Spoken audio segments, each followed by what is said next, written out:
Hey, everybody. Welcome to another episode of the Mile High Game Guys board gaming podcast. I'm your host, Adrian. I'm Zach. And I'm Jeff. And we're coming to you with another Wednesday Banter episode. With new mic stands. New mic stands, yeah. We got these little bit more like mobile mic stands. Hoping to bring back the... Things that don't shake the camera when we try and move them. Yeah. And just more versatile for, being able to get right up in the mic and have... Oh, we can get in if we need to. It's going to be a steamy shower tonight. Tonight's the Sunday night steam. This is my 30 days notice. Oh, great. All right, so we are officially in the market for a new co-host. They need to be incredibly gracious about losing, have glorious hair, and just generally be on a pretty mellow like vibe to balance out Zach and I. Yeah. I'm sure we could get like Paul or something that would be just as. Yeah. That's all of those things describe Paul. But this is a Wednesday episode, Adrian. What does that mean? It means it is sponsored by our awesome sponsors, Gray Fox Games. Who actually we just got in the mail. Actually, it was yesterday, but I opened it today to see what was in it. Yeah. War of the Worlds, The New Wave. We got a review copy. So we're going to be digging into that one here pretty soon. 2-player asymmetric deck builder. Correct. Those hit a lot of boxes for me, so yes, I'm looking forward to trying it. Yeah, it'll be interesting to see, how that lives up to all that hype, and whether it actually proves to be a quality asymmetric deck builder. Yeah. So yeah. So what have you guys been up to? Anything terribly exciting? I don't know. Do we want to go in order? Let's start with sports. Yeah. Oh, do we have to? No, we don't. I mean, we don't have to ever talk about it. So, it's fine. I mean, pretty soon we're just not going to because I'm going to stop actually paying attention. Because you already stopped caring week 0, right? I think both the Bears and the Broncos are dead last in their respective divisions currently. And yet, who won in the head up between those two? The Bears. Although, so the NFL officially apologized to the Broncos, saying that the roughing the passer that gave the Bears 15 yards on an automatic first down on that last 30-second drive that put them into field goal range, they said that should not have been a roughing the passer. That was a bad call by the refs. Wow. And how did that change the score? How does it did not. It was a moral victory. Yeah, it was a ceremonial gesture, but that's it. Correct. I never saw anything that happened before that field goal because I don't care about sports. Right. Oh man, it was bad. But I'll watch whatever highlight that the Bears happen to cause or claim. There you go. So today the Broncos played again, and so their loss last week to the Bears made them 0-2 for the first time since 1999, which coincidentally was the first season I really remember watching the Broncos. 20 years. So it set my expectations nice and low. Like I'd always kind of been a Broncos fan. I'd been to games as a kid that I didn't really remember, but they've not lost their first 2 games in 20 years. Yeah. Wow. Yeah. And so they that was the year I really started following them. I was going into high school and I was playing sports, and so I was following sports, and man, the Broncos were bad. It set my expectations real low. Then they proceeded to win 2 back-to-back Super Bowls, and I was like, we're the greatest team of all time. This is amazing. And then we didn't do anything for a decade and a half, and then we won another Super Bowl, and then now we're back to just doing nothing. But so today we played the Packers. Megan's brother's a big Packers fan. He talked me into last night at Aunt's housewarming. He talked me into making some bets on the game because I was drunk enough to say yes. I'd been saying no to him for a week, and he called me even more shit-faced. And apparently, drunk Brian is able to sweet talk drunk Adrian into making bets that drunk Adrian knows he shouldn't make. So he gave me 7.5 points on the spread, which I took. And then the over-under for the game in Vegas was 44 points, and I took the under because the Broncos haven't been scoring very well, and the Packers haven't been scoring very well. So I thought it was gold in there. I got lucky. We split on our bets because the game total was 43 points. The Broncos missed an extra point after a touchdown, and the Packers missed a field goal, either one of which would have cost me to lose $10 to Nice. Brian. I lost on the spread, though, because the Broncos lost by 11. Really, this game actually was the best of the 3 for me. I don't feel as dejected and miserable because overall the Broncos I thought played really well. The offense moved the ball, the defense did a pretty good job of holding the Packers. We just had 3 turnovers, 2 of which resulted in almost immediate Packer touchdowns. Like one of them, we turned the ball over on like the 10-yard line. And you can't give Aaron Rodgers the fucking football on the 10-yard line and not expect him to score a touchdown. So I wasn't as like bummed about this one as I was about like the Raiders fucking stomping us in week 1 or us losing to fucking Trubisky and the Bears in the last 30 seconds of that game. Both of those were like, come on, guys. So this one I felt pretty good about it overall. Like if you look at just the stats of the game, the Broncos and the Packers are almost even on like total yards, time of possession. Broncos did better on third down conversions, fourth down conversions. They outran them by like 80 yards. Time of possession, they had like 2 or 3 minutes. It was great. So they're holding the ball a lot. They just couldn't. Well, like one of the turnovers. No, that was last week that we had the interception on like the 4-yard line when we were going for a touchdown. This time, all of our turnovers were like, oh, they kicked the ball to us. Like defense held them to 3 and out, and they kick it off, and okay, first snap of the thing. Oh, and Flacco fumbles, and they recover it on the 9-yard line of their end, and now they're going to just score a touchdown immediately. Yeah, great. Glad you held them to a 3 and out on that last drive. Their defense. Here, let the offense just move them 50 yards down the field. So when was the last time the Broncos had lost 3 of their first 3 games? That was also 1999. When will we be able to get past 1999? That I am not sure. I do not know. I have not dove into those dark depths of stats to know how long ago it was that the Broncos went 0-4. Gotcha. Let's see. We play next week. We play the Jacksonville Jaguars here in Denver, so that should be a win. Maybe they lost their QB. They lost Blake Bortles. Yeah, Blake Bortles got hurt. Bortles and yeah. Then Chargers are going to beat us. We might beat the Titans. Titans are pretty bad. Chiefs are going to stomp us. We might beat the Colts. They also lost their starter and are scrambling to find a QB because their starter was like, I'm going to retire because it hurts to play for you guys. Yeah. And then maybe, in week 9, Sunday, November 3rd, we play the Browns. So I feel like we have a pretty good chance of not having a winless season. We don't play the Dolphins, unfortunately. We play the Bills, who are currently undefeated, I think. I don't know if they won their game today. But yeah, it's gonna be a long, long season. We're gonna get a nice high draft pick next year. That's what I'm hanging my hat on already. Just hope you do really bad so you can hopefully get a decent QB. I'm not sure. I don't really ever follow college football or the draft, so I don't know if there's like any good QBs that are expected to be in the draft. Gotcha. But I'm sure Broncos fans everywhere will soon come up with a clever title about like dive for guy whose name ends in Ive or suck for guy whose name ends in Uck or something. Like the Colts had suck for luck. And Nice. I got Andrew Luck. So I'm sure we'll have a clever title like that for the Broncos season soon. Yes. That just, turns our abject terribleness into hope for the future. Yeah, it's gonna be a long season. Good times. So that's the football update. That was the only game I watched this week. Normally, I'm able to like put on NFL Red Zone or something at work, and I can keep up with the other games. Mm-hmm. Now, Broncos played early and immediately killed my desire to watch any more football today. So Fair enough. yeah, that's the football update.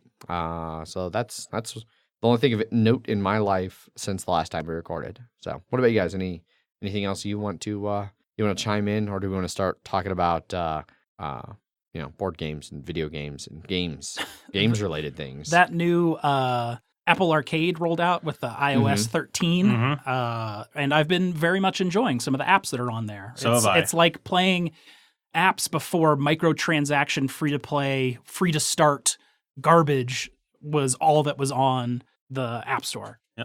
And it was always so hard to find like a decent game. And now it's like, here's a curated list, and you get them all for $5 a month. Yep. With the first month free. Yeah. First one's always free. It's always free.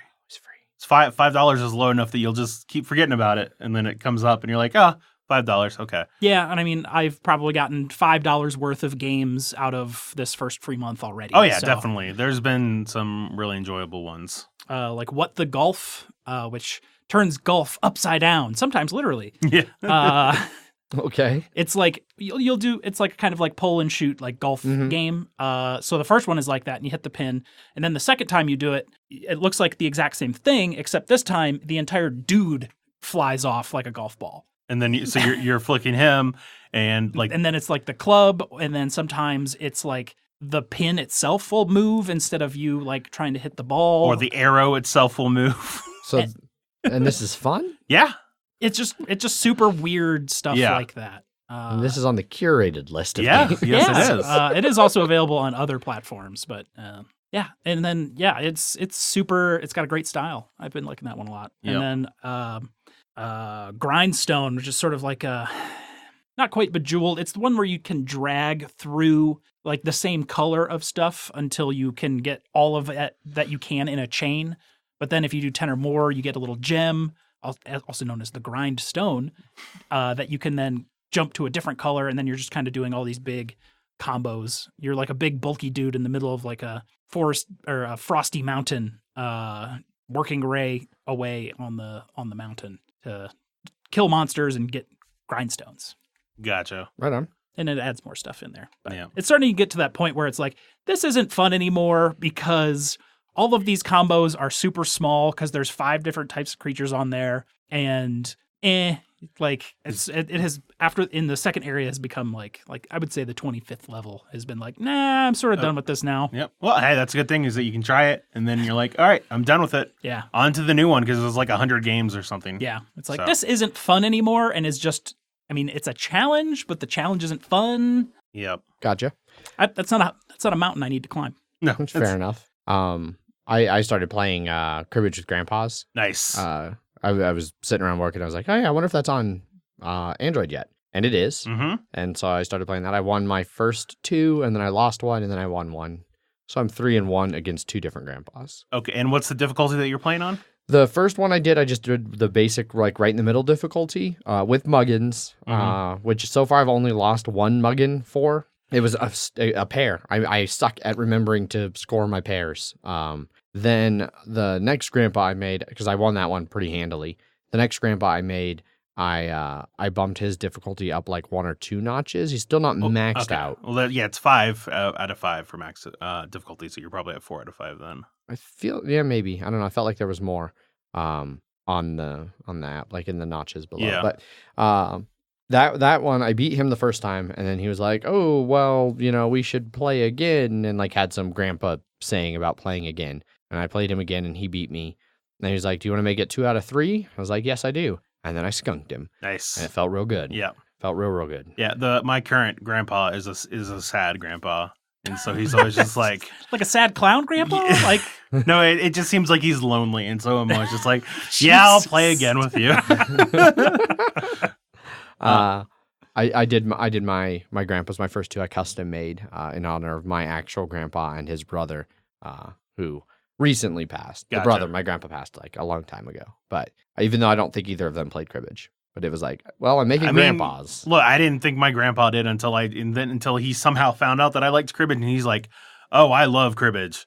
And then we played it, and like I said, he did the has your grandpa said those stupid grandpa sayings? Oh yeah. Like something about like the 4 and there's no more. Yeah. The score's 4 and there's no more. Yep. Yeah. So it's nice. It's a good little time waster. It is. Keeps me on my cribbage toes. Do they ever make mistakes that you can catch Muggins off of? Okay. Their computer. They would literally have to be like, all right, I'm going to miss this one. And you're like, yeah, that doesn't feel right. So, well, I wasn't sure. Because I played one where you could catch them, but it just felt sort of disingenuous. I'm like, you shouldn't be able to catch this. So. Yeah. Okay. Yeah, I switched off grandpas after like 100 games. So I'm on my 3rd grandpa now. So. Okay. Yeah. I am eventually, like, as I work up difficulty, like once I beat this grandpa a couple more times, I'll probably bump to a max difficulty grandpa, and then I might do something like that. I'll tell you though, you might start to miss Muggins more, because I know for me at least, I am just playing it as fast as I possibly can. And then I'm just like, oh, boom, boom, boom, boom, boom. Oh, right, I forgot to do that. Oh, well, whatever. Boom, boom, boom. Like, it's just going, like I said, I've played 300 games of it. It's like, I don't want them to be like, all right, let's just go. So, yeah. I definitely take my time because I'm playing it at work. Like I pretty much have only played it at work because like sometimes on the weekends, especially, works really slow because they're not running a lot and things don't break. And so it's not like I'm trying to bang it out like in a quick little like car ride or while I'm in a waiting room or something. It's like, no, I've got 12 hours I'm sitting here. I'm going to take my time and try and make sure I see all of the card possibilities. Right. So Gotcha. I'd say probably the last non-board game related thing is that on Saturday we went to, Aunt had a housewarming party that a lot of people showed up for. But then we ended up leaving that early-ish to go see Astra. Yes, which you liked. Yes, I really liked it. So we saw it was 4 people: Jeff, me, Wesley, and Paul. Paul was very much a 3.5 or 4 out of 10. Yeah. Wes was a 5.5, 5 to 6. He said 6 originally, and it seems like he's gone down to 5. And then I feel like, Jeff, you were above Wes, right? Yeah, I liked it. It was definitely a different movie than is released nowadays. Yeah, it's definitely a slow, contemplative movie. A character study about Brad Pitt's character, and it was one of the it's a type of movie where the plot informs the characters versus like the characters informing the plot. Right. If that makes sense. Yeah. And I can totally understand that not working for certain people. So it definitely got a lot of voiceover too, which I think helped. But I could totally stand someone just being like, "Oh, this is so boring," which is what Paul was saying. That's fair. Yeah. I mean, that was a big complaint that people had about Blade Runner, like some of the early ones, where it's like, oh my gosh, so much like narration over the top that just seems unnecessary. Which doesn't even exist anymore. Yeah, Yeah. like the ultimate. You watch the final cut. Yeah. Final cut, I got rid of it. And is better for it. Yes. So. Well, that's because it was very much forced in. Yeah. And he purposefully bombed the voiceover, so they would hopefully not use it. And that's why the voiceover was so bad. Yeah. Gotta love a spiteful director. Oh, yeah. Yeah. Well, spiteful Harrison Ford. Oh, Harrison Ford was bombed. Yes. I thought it was whoever The was studio director. wanted it. You knew the studio Yeah, wanted it. the studio wanted it, and because they're like, people are stupid, they won't understand what's going on. I mean, that's true, but And then Harrison Ford was like, no, I don't want to do this. And then just tried to make it as terrible as possible. So hopefully they didn't use it, but they used it anyways. And then So- there are For like a 3 while. other versions, and then eventually the final cut. Yep. So Which is the best one. I'm really looking forward to it. I have tickets to go see it tomorrow. definitely By see myself. the biggest screen you can. I'm seeing it on the big show. My mom and brother went and saw it, and my mom messaged me and was like, that was a great movie. Like, I'm still churning over some of the Oh yeah, definitely character Yes. stuff that was Yeah. going on. And it's even Paul and Wes could admit that the visuals and the sound were amazing. The sound design and was amazing. So Yeah. definitely I'm glad we were in the Dolby Atmos. Big show. Yeah, so it had when it was loud, you heard it, but then when it was quiet, you felt the quiet because of how loud it could get. Yeah. Yeah. There were some parts in there where I was just like, I don't want to eat my Yes. popcorn because it's too loud. It's a very dramatic moment. You just hear, Or just clanking of the metal bowl. I should stop eating because it's quiet. There's definitely been a time or two in movies when I've purposely been like, I'm gonna wait until there's more sounds to eat. Like going to see A Quiet Place. Yes, yeah. When it turned to the deaf girl's Oh. perspective, it is like there's literally no sound coming from the movie. Mhm. Or that Star Wars part. Yes. Yeah. So at Astra, different opinions across the 4 people, but probably Mostly thumbs up. I think it's got an 80. It was Something 80% percent. on Rotten Tomatoes. So Cool. Not Yeah. for everyone. no, I'm super looking forward to it. I have like I said, it's 10 o'clock showing tomorrow. Megan works, so I'm going to. 10 o'clock. Okay. If you want to come, I might. I'm seeing a movie at 7, I think, there. So I nice. may just continue the trend. What are you seeing at 7? The Peanut Butter Falcon. I don't know what it is, but I heard it's good. I've heard, Nick and Megan saw it and they said they really liked it. And then I got asked by Allison and Paul, and I was like, sure, why Okay. not? Cool.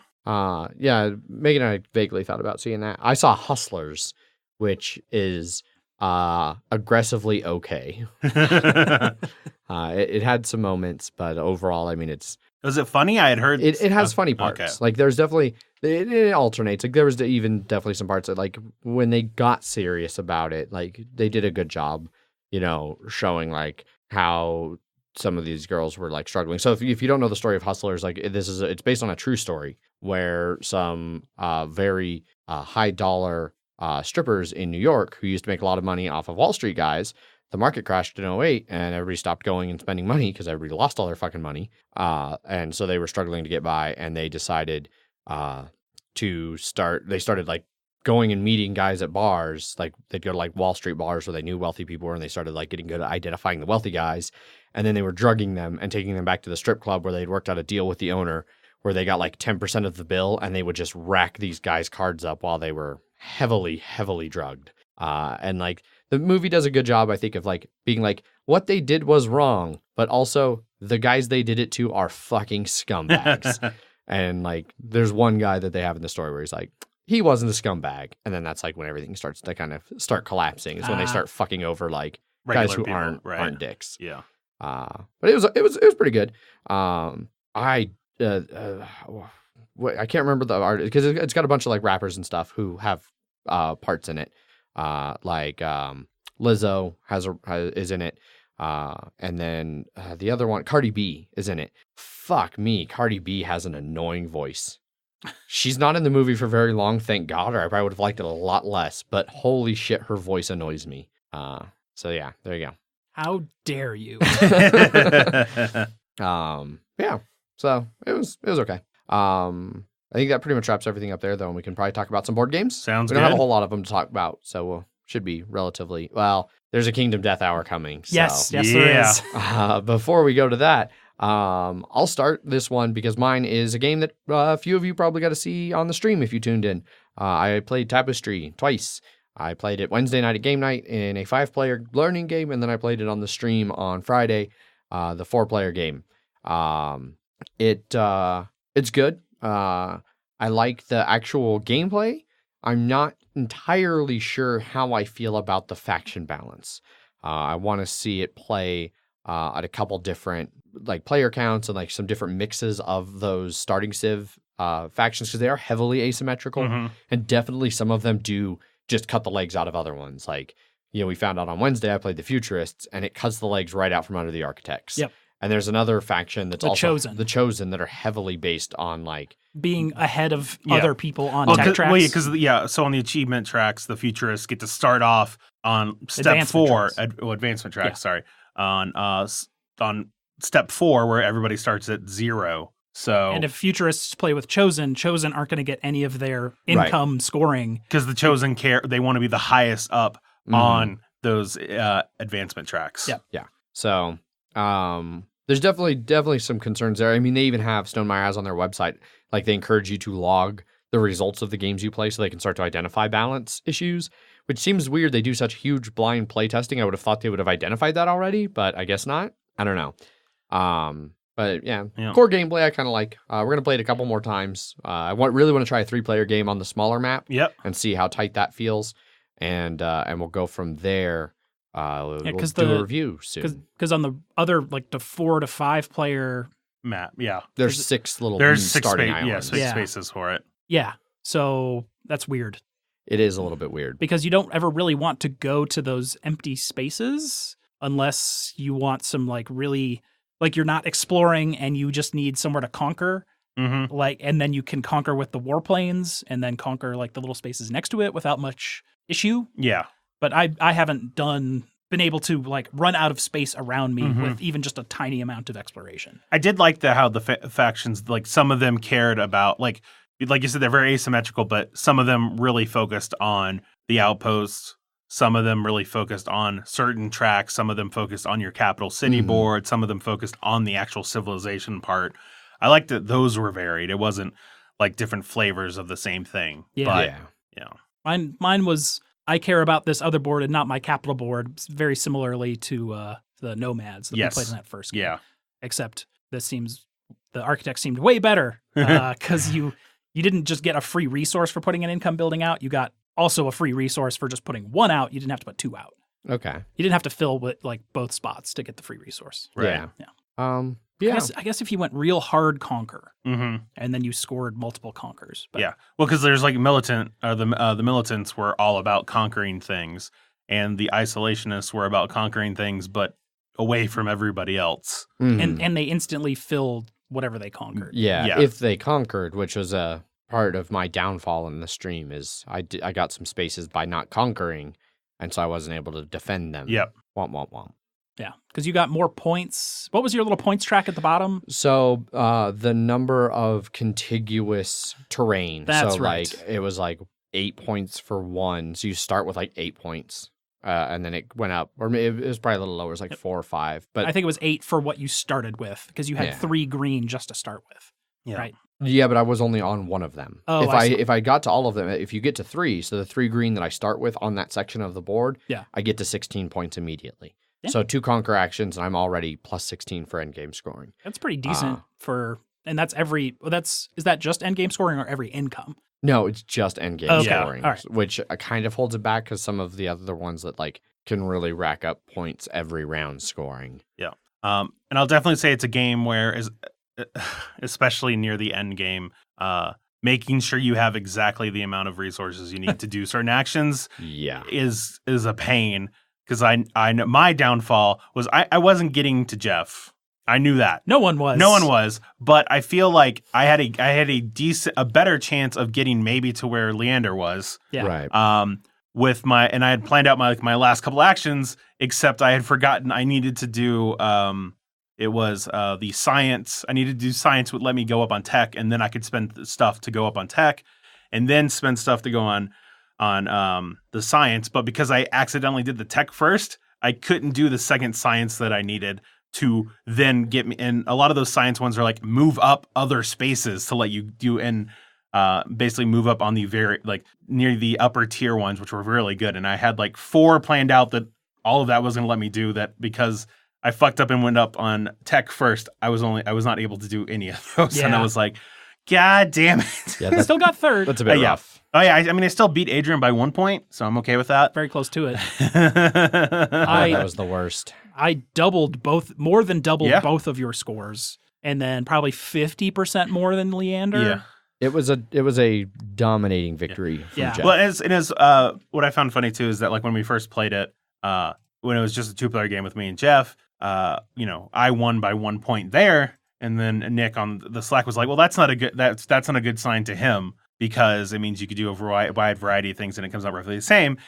Each of the other 2 games that we played, it was blowouts, and I'm like, I feel like that's also a bad sign on certain things. There's definitely a line, of balance. Like I agree, like things can be if it was always within. Yes. Everybody was within like 5 points of each other. Like Terraforming Mars, I think has this problem a little bit. As much as I love Terraforming Mars, scores tend to be clustered. Like you don't get blowout wins a lot in Terraforming Mars. No, I feel like a third of mine I've seen blowout wins, whether it's been me or somebody else. I don't know. I don't feel like that's always quite true. But always having massive blowout wins is also a problem because then you kind of maybe have like a little bit of a runaway leader problem. And then it will come down to like I don't mind it in food chain, aside from the fact that a good chunk of food chain can be everybody seeing that, that player is running away with the game and we can't really do anything about it, at which point just fucking call the game. But other games where if it really feels like it was just random chance that you got the things to run away with it, that can be very frustrating. So it's a fine balance, balancing a game. Yes, it is. So that's all I played. I didn't get to play a lot else this week. I did do episode of MHDD, so I played some D&D. We are basically wrapped up with season 1. There's going to be one more episode next week that will be essentially a little bit of role playing, like wrapping up the stuff, and then we'll do some player epilogues and like wrapping things up, and then be dropping the news about like what's next for MHDD, which is basically 2 or 3 one-shots, and then somewhere around November, but I think we might even wait until right after Thanksgiving, depending on how the timing works out. Leander's going to start his campaign, so Leander will take over in the DM chair. Gotcha. So and Wes will join us as a player. Well, it sounds to me like you don't need to listen to MHDD then, because you just dropped all that news now. Yeah, well, there's more details, more about like the kind of world, what the one shots are. Yes, stuff like that. So, yeah, that's it for me. Jeff, what about you? What'd you play? Besides all these Tapestry games, We did another round of Run, Fight, or Die Reloaded. That just came out, shipped before the War of the Worlds that we got. And it was a shorter game, mostly because finally someone didn't roll like God when things were really about to go down. And because Wes got overwhelmed, and then he just stayed overwhelmed. Yeah. He wasn't able to roll 5 bats to kill 10 zombies on his like zone 3.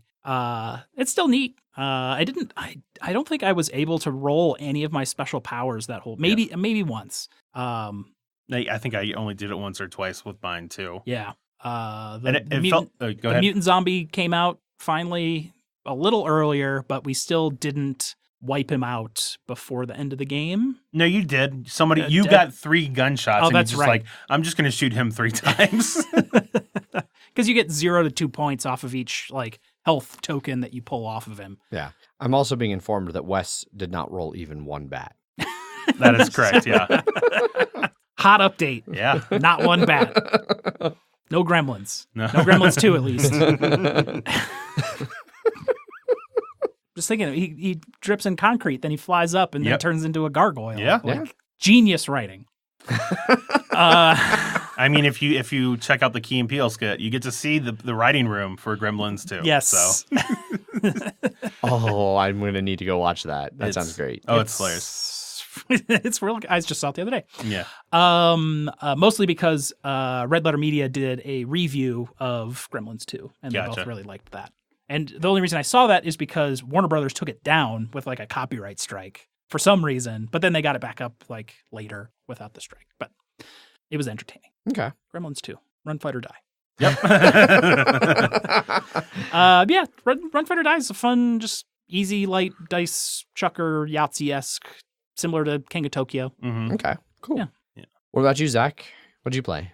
Basically those things, because we only play games with each other, obviously. Correct. Yep. We don't have other friends. No. There wasn't 45 other people at Burns Family Artisanal Ales this week or anything. Fucking packed. Yeah, it was. So before Tapestry, I played some Crokinole. Paul brought his Willard board, which apparently they don't make those boards anymore. Oh, really? So collectible. Nice. I just have the quote-unquote shitty made a $100 board. Jeez. Yeah. Plebeian. I know, right? But we just played one game of that, and then because everybody got to game night, the people that were playing Tapestry got to game night quicker than I was expecting, so I ended up having to leave right at the end of the game. But it's still Crokinole. It was. It took a little while to be like, how do I flick these discs and not have them not go where I want them to again? Because I've got decently rounded nails, and so a lot of times if I'm not hitting it straight on, it will just bounce off to an angle. And I wasn't taking the time that I needed to. So every half the shots, I would immediately just hit one of the rubber posts and then right back to where it came from. I was just like, God damn it. Great. So I ended up losing to Paul that one, I think 100 to 50 or something similar to that. RUFF rough. Yes. I mean, I still love the game, but because of the board size, it is hard to bring someplace. Paul's unfairly good at that game as well. Well, and I feel like in a lot of dexterity games like that, it's either me or Paul who's the best at it. And the other one is very close behind, except for Catch the Moon, because Paul is for whatever reason god awful at that game. Oh, that's fucking great. Yeah. Then he brought it to Ant's housewarming party. Yes. Got 3+ games of that in with various people. I didn't play that there though. I did play Kuub, Kubb. Is it Kubb? I thought it was Kuub. Oh, one of the two things. Kuub. It is a lawn game with a bunch of wooden blocks, and it's like teams. Usually it's teams of 3, but I don't know if that's. I would assume technically it could just be 1-on-1. Yeah, but it works well with 1 to 3. Yes, 2 to 6 players. Yeah, 2 to 6 players. Yeah, and it's basically you make 2 lines and you stack 5 blocks on each line, and then you're trying to knock the other player's blocks off of their line. And then once all of those blocks are gone, which you are throwing foot-long wooden cylinders. Yes, and it's like 20 feet, ideally. Yeah. 15, 20 feet. And there's a king in the middle. And there's a king in the middle. And then once all of those wooden blocks are gone, then you can hit the king. And if you hit the king, you win. But the reason why the game doesn't go super quick is because whenever you knock those blocks off, the other team, when it's their turn, they will throw their blocks onto your side. And so they have to knock those blocks down before they can knock your back row. Your back row one. Yes. And then if they leave one up, then on your turn... That's further ahead than your back line. Yeah, it's further... Yes. Well, and you can't have them beyond your back line. Yeah. But yeah, it's further up. Then everybody on your team can throw from that quote-unquote new line. Yep. And... so they're easier to hit if you throw them closer, but if you miss, it's going to be really easy for the other team to do whatever they want. And I would say the main hurdle with this one is that the grass was decently long. Yeah. And so a lot of times we would throw to attempt to do sort of a bowling action, except the grass would just immediately grab it and is like, no. It's just dead stop. Dead stop. Or it was extremely bouncy. Yeah. Where it would land right in front, then fly directly over the cube. Exactly. Or slide across the top of the cube and not knock it over. Or it was an interesting play field, like tennis. It's always about that terrain. That exactly. Yes, I'm sure it was on the level of tennis. Yes. Oh yeah, easily that amount of skill, if not more. But what I saw happen in each of the 3 games was somebody would get an early lead. And then they would mess up one round, and then the momentum would shift so suddenly that they couldn't keep up, and the other team would end up winning. That sounds about right. Yeah. Yeah, it was the second time he'd played it since he had it. Yeah. He's had it since he had his old place, and then only played it once there. Mm-hmm. And so it was nice getting Kuub out again. Yeah. Right on. It was a popular watching game as all of the burgers and brats were coming out. Mm-hmm. Yeah. Cool. I think that wraps up pretty much everything we've played in general. Jeff, no bloody minute? No, Skaven up next. I retired a skink so he wouldn't get 400k in inducements. Jesus. Okay. Because there's 2 claw, mighty blow Skaven star players. One's 190k and one's 200k. And if he got both of those against me, I would not be alive. So I knocked him down to 340. He's only got 1 blitzer and 3 gutter runners and 2 throwers as his positionals, which he can have 2 blitzers. I don't remember. I have no idea what the positional number is, but he can have 4 gutter runners. And he only has 3. And so I don't know if he's going to hire another guy or if he's just going to try and do a star player. But I cut my team down so I wouldn't get trounced by inducements. Well, there you go. Yeah. So yeah, we'll have a bloody minute sooner or later. So today's the start of the new round, so I'll be playing in the next 2 weeks. Cool. Yeah. Which I think brings us to some people's favorite part of the show, I'm sure, the Kingdom Death Hour. So the Bloody Minute and the Kingdom Death Hour. Yep. Yeah. Sounds about right. So you guys played Kingdom Death on Sunday. Today. Yeah. Yep. Today. Oh, that what? Okay. Yeah. Yeah. As we record the day of. Yep. Yeah. We started a new campaign with Okay. far less expansions. Yes. Okay. So yeah, I think that was one of our problems with the previous one. Obviously, besides the fact that almost all of our good people died, so the only people that were left they all had some sort of severe injury that were maybe not debilitating, but Yeah, pretty close. pretty close. Yeah. It almost happened this game. So we started a new settlement. Yep. We're doing People of the Stars again. That's the Dragon Tyrant campaign. Yeah. We rolled max for starting settlement people and starting resources. Oh yeah. So we had 10 people, and then we proceeded to fucking slaughter everything that we had come up against. Oh yeah. For a good 4 hours. Yeah. I would say 5 hours at that point. I mean, we slaughtered for 4 hours. We hit a little hurdle. Okay, And then we yeah. went back to slaughtering. Yes. Okay, I will agree. Yes, that's fine. We decided to go for We didn't hit the hurdle. The hurdle hit us. Yeah. The hurdle hit us real hard. Yeah, it did. Yeah, so one of the reasons why we had so few expansions was just we aren't doing the Gorm this time because the Gorm climate happens every year. And if we're not going to fight the Gorm a lot Uh-huh. to get his gear, which we didn't in the last expansion or last campaign, why have the Gorm? Yeah.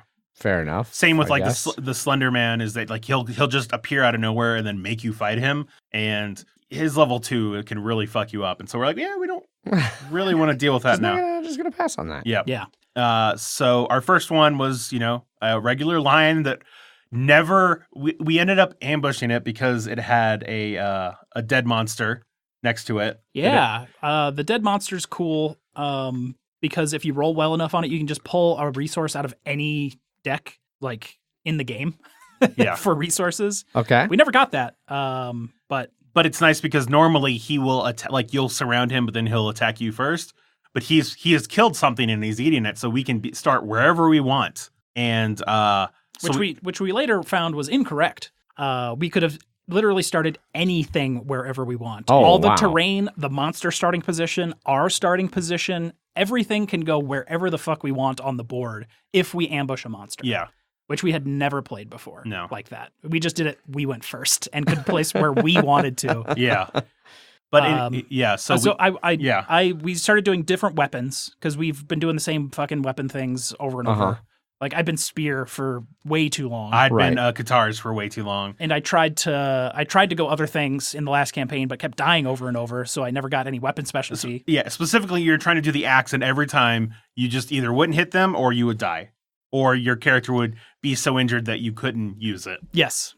This time I went with clubs. Mm-hmm. The starting club is kind of not great because you can't move and attack with it. You have to start your turn next to the monster to be able to attack it. Which was it the first lion one that this happened? Yes, the ambush. Yes, it was. Yeah.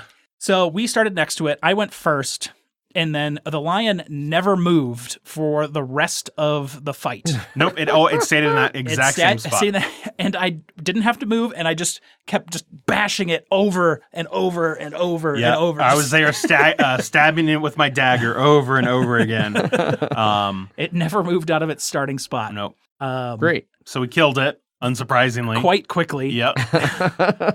But we didn't get any organs to build the axe for Paul because he wanted to do axe specialization. Mm-hmm. And so we're like, all right, well, we're just going to fight another lion because it's easy.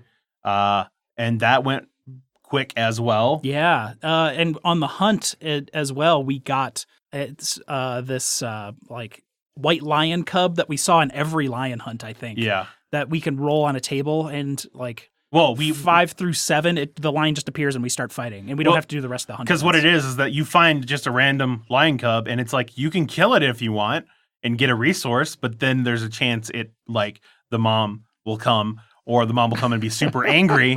The dad will arrive. That dad, sorry, or the mom will arrive super angry. Oh, I didn't realize it was either one. Yeah. But we always kill it to get the resource because resources are always nice. And every time we were burning through them quickly this campaign. Yeah, and every time we saw it come up, we rolled like a 6 or a 7, which was just the dad arrived. You start immediately, so it means we don't have to deal with any more bullshit events. Which, as much as I love the events, a lot of them are bullshit that will kill people. Yeah, or strip off all your armor before you arrive, exactly. Or drain all your insanity. Yep, or drain all your survival. Yeah. And so we fought that one too. Okay. And I don't remember anything spectacular with that one. We just sort of beat the crap out of it. Then did we? Oh, that was on that one. After that one, we leveled up, and when you level up, you when you age, you roll in you roll in the age chart. And the first one I got was the Monster Claw style, which is Fist and Tooth, which is basically with my unarmed combat, and it gains an accuracy, a strength, and then savage.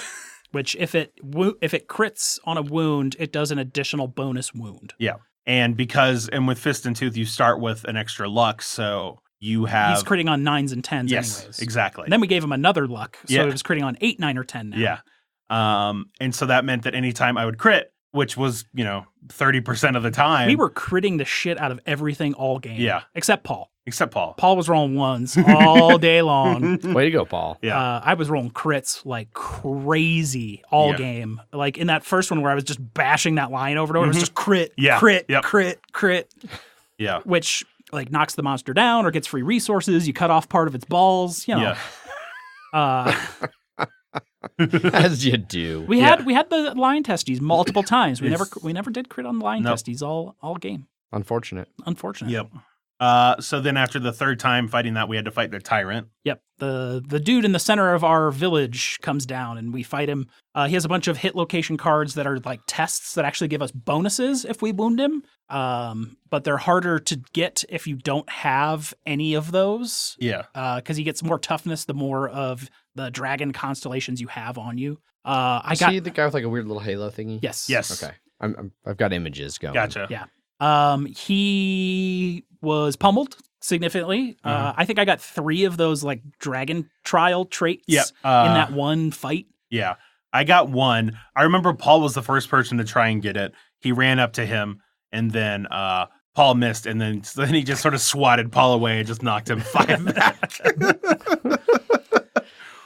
Yeah, so we handled the tyrant pretty handedly. My club guy was doing pretty okay. Yeah. Then we kept getting like weird events, like the first time we like intimacy worked because we kept doing it for turns after turns. Yeah, and burning most of our resources trying to do it. Yeah. So like this is year 4, and we didn't have anybody die, which is unusual. Or really get any real severe injuries. But also we couldn't have any babies either. Because we were failing. Yeah, the only time we had a chance at doing it, we rolled poorly, and they got destroyed genitals. Yep. And so which happens. Yeah, what happens, and so you can send it up to the tyrant. You can have him walk up to the throne. But it's only like on an 8 or 9. Yeah, if you roll well, you can have the genitals undestroyed. Yes. But also if you roll really bad, you just die. But then what happened 3 times, this character would go up, they would get blinded. He would just sort of like send them back down without an eye. Yeah, without an eye. So took an eye, so it's blind. Okay. We sent her up again. Another eye gone. Yeah. And which means that if you're like totally blind, then at the end of the next settlement phase, you'll retire. So we had an Olympic event where we do a bunch of like trials. Some of them are like you nominate 4 survivors, and then last place is usually really bad, and the other 3 are either just meh to really good. Yeah. The person that was blind that we sent through these trials got last place in the first 2. And got the ones that really sucked. Yeah, like they get apathy, which means they can't gain or use survival, but they were about to retire, so it didn't really matter. And then on the last one, you got a 10. I got a free like random fighting heart or something like that, which was useless. Yes, but I think someone else got like a dismembered arm off of that one. Yep. Nice. Yeah, so everyone else got good stuff, and I just sucked up all the bad stuff. Yep. As you do. We had a shadowy visitor event that I hadn't seen that specific result for. It was like a lady made of like had a suit of tongues. Living tongues were her clothes. Yeah. Yeah. And all the men were like enraptured with her and were so lustful for her that no males could leave on the next hunt. Only females. Because they were just hurting from love sickness. Yes. I don't remember what the females that did go. Females would get plus 10 survival. That's right. Max out survival. I mean, we only had a max of 4 at this point. So, but not so bad. No. Then we ran into the Manhunter, which is sort of the Manhunter, hand replacement, I think. Yeah, the Manhunter runs into us, though. The Kingsman? Yes. Yeah. He's sort of a Undertaker kind of person with like nooses and guns. Yep. And he's just fucking ripped. Yeah. It's always muscly, like all the descriptions of his hit locations are just like his bulging muscles or his ripped abs or like, chiseled jaw. Yeah. Okay. Yeah. So one round happened and then the next round happened and then he used this crazy ability. It's called dirty fighting. Yeah. So he destroys all terrain, which he starts with 6 right in the dead center. Basically, it starts with like because he's like invading your camp or whatever it's called, your settlement, and there's it's 6 columns that are like 3x1 columns arranged in order, and then like he starts in the center, and we are fighting around him. And then so we were all grouping around him, and then he pulls the dirty fighting card, which like Jeff, everything within like a 3x3 grid outside of him. So like technically three squares in every direction is destroyed. For every destroyed terrain piece that this happens, he gets +1 speed to this attack. Which is an additional die to roll. Yep. So normally he would have 1 die. And it's everyone in this vicinity Also gets hit by it. Yeah. Basically a whirlwind of columns just appeared out of nowhere. So his 1 die attack to hit everyone on a 4+ that does 4 damage each went to 6 die. 4+ 4 damage each. I rolled it incorrectly because I looked at the damage instead of the speed. At first I rolled 9. Which everyone survived pretty well. Only one person died. And I died. And then Paul looked at it and he was like, oh, it's 1 speed plus, so I re-rolled everything. Yeah. The only downside of Thursby's character came out much worse than it came in. Because he had like mostly chest injuries, and he rolled 1 severe on the chest, and it was like, you're knocked down, and that's it. Yep. Now he had like 4 severe injuries. 4 different spots. Because we all still had pretty early armor, and we've been wasting so many resources on failed rolls that we've not gotten any armor for anyone. Yeah. So we were sort of getting... Well, and also we just haven't seen much hide, too. Yeah, which is what you need for armor. And so I think the second time around, everyone survived, but Thursby's character had like 2 gaping chest wounds, a warped pelvis. No, he got rid of the warped pelvis, and then he had like a torn Achilles tendon, which was only like, you have to skip next hunt. Yeah. But everyone else came out with it just like A-okay. Well, because I know at least Paul and I, because after the... and all 3 of you had the unbreakable that's special what I was going to say, ability. is that after the Tyrant fight, you get dragon vestments, which let you, when you get a random fighting art, you can choose to get a dragon one instead. And so we both chose the unbreakable, which lets you cancel 1 severe injury. Yeah, makes you extra unkillable. Yeah. Okay. And that saved me because it was be a dismembered arm, and I'm like, no, I'm good. I'm going to keep this thing. Yeah. So then we just, after that round 2 of absolute nightmare of possible damage, we just pounded him into the ground. I finally hit like specialization with my club finally. Yep. So now I can, if I hit on a 10, when I wound, I can, whatever the D10 I roll is now doubled. Okay. So if I roll a 3, it's now a 6. And a 9 is now a 19. Yeah. Which is pretty okay. That's pretty nice. And my character got specialization for Fist and Tooth, which is awesome. Stand firm. So normally what happens when you get knocked down is you can then get up on the next monster's turn. So that means after the next monster. After the next monster turn. So if I knock down on my own turn, I can get up after the monster goes. But if I get knocked down on the monster's turn, I am down the entire round. Until the end of the next monster turn? Yes. Yeah. Unless somebody encourages me up. Yes. But this means I can get up at the beginning of the monster turn or the beginning of the survivor's turn, no matter what. Yeah.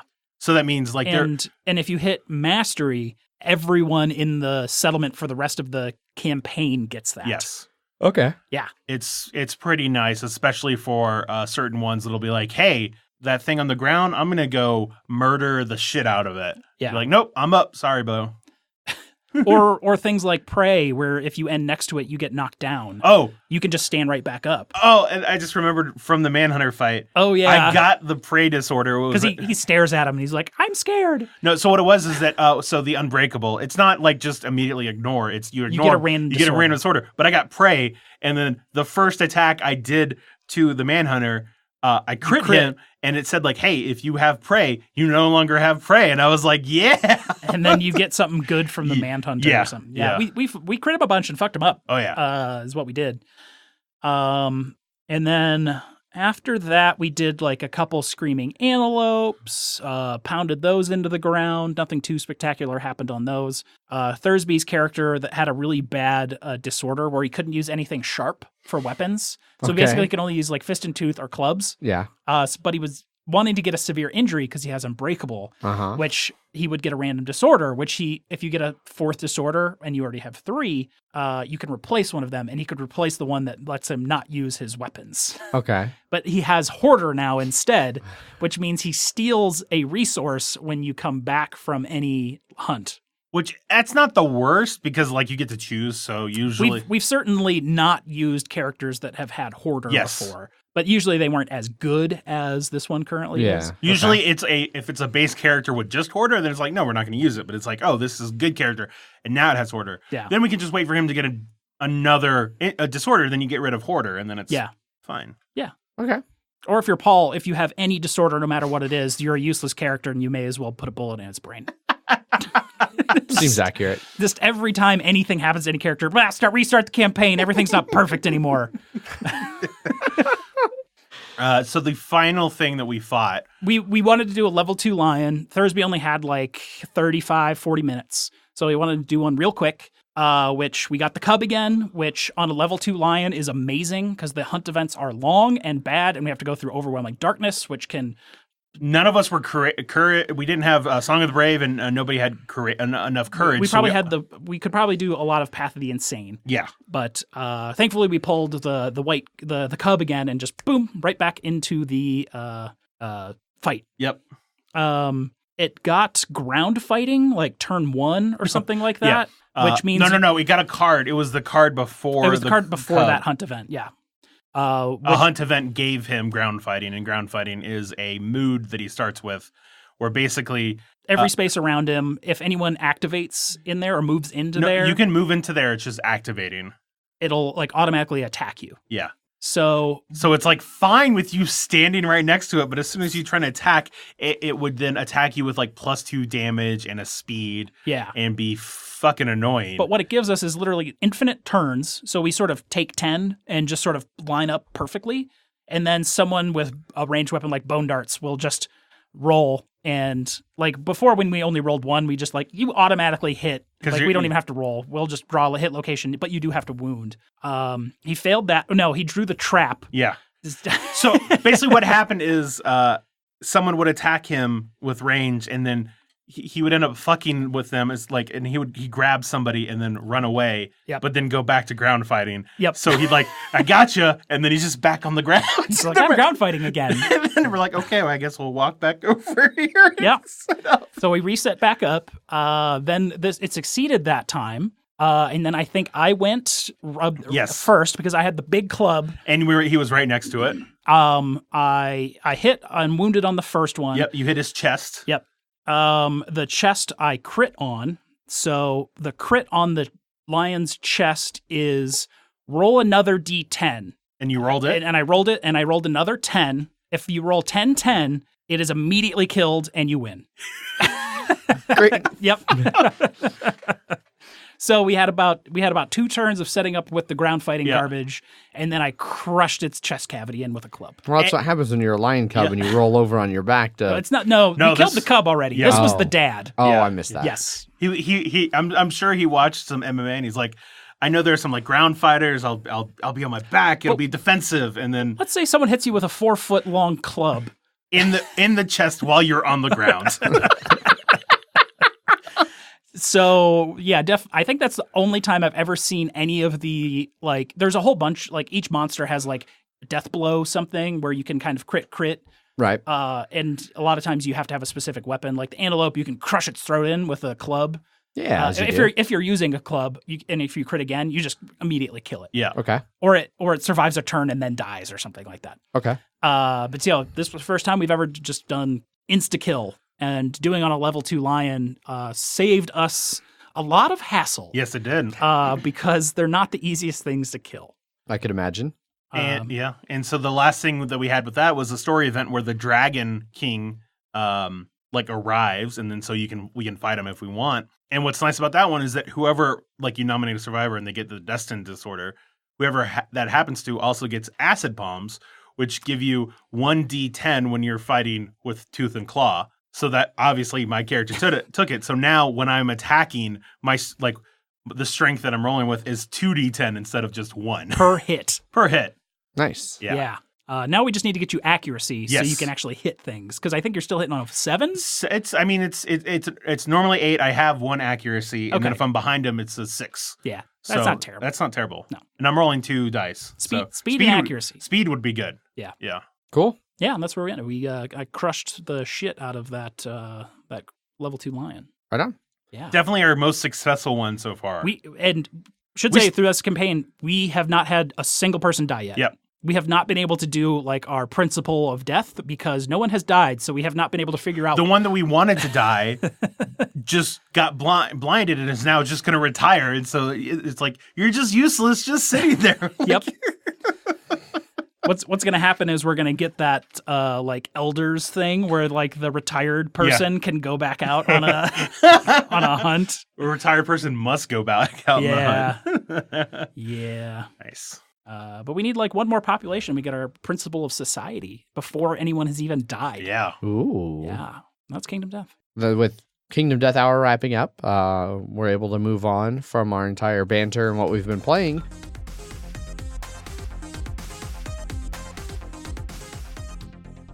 To some news and Kickstarters. Yes, which there is stuff to talk about this week. First up in news this week, there's a new version of Hanabi coming called, Hanabi Big Box?